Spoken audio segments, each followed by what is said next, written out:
বিজালঙ্গিতে আরব সাগরের নুনামানির গন্ধ শেখ মুহাম্মদ পাইতেছে। পাওয়ার পরে বলতেছে, ও দয়াল, কিছুদিন পূর্বে হজ করতে মক্কা গিয়েছিলাম। আরব সাগরের মাঝামাঝি যাওয়ার পরে ঘূর্ণিঝড় শুরু হয়ে গেছে। পানির ঢেউ জাহাজের মধ্যে বাড়ি খাইতেছে। বাড়ি খাওয়ার পরে পানি ছিটা জাহাজের ভিতরে ঢুকতেছে। আরব সাগরের পানি নাকে মুখে পড়েছে। ওই পানির মধ্যে যে গন্ধ পেয়েছি, হুবহু আপনার লুঙ্গির মধ্যে ওই গন্ধ পাইতাছি। বিষয় কি? বিষয় কি?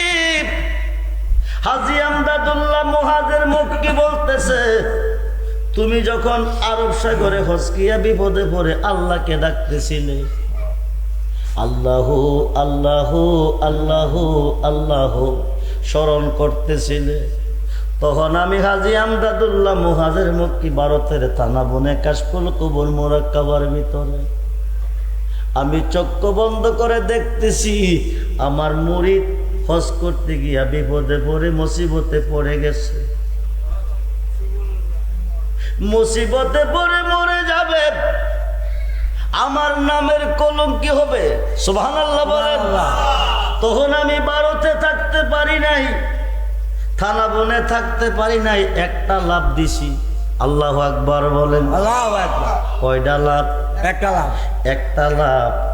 ভারত হইতে আরব সাগর কয় মাইল? জোরে কোন, জোরে কোন।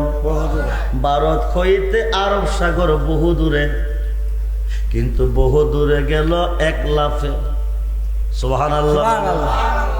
একটা লাফে চলে গেল, আরব সাগরে গিয়া নামলো।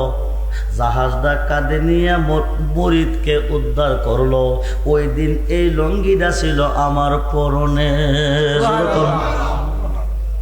প্রশ্ন এসে গেছে, বিপদে পড়ে ডাকছে কারে? আল্লাহ। এই বিপদ দূর করার জন্য গেল কে? কে গেল? মুর্শিদ যাবে কেন? মুর্শিদ তো আল্লাহ না। মনোযোগ, মুর্শিদ তো আল্লাহ না। রুমি একো মুর্শিদ বেনে খোদা মিলে না, তোমরা জানো না।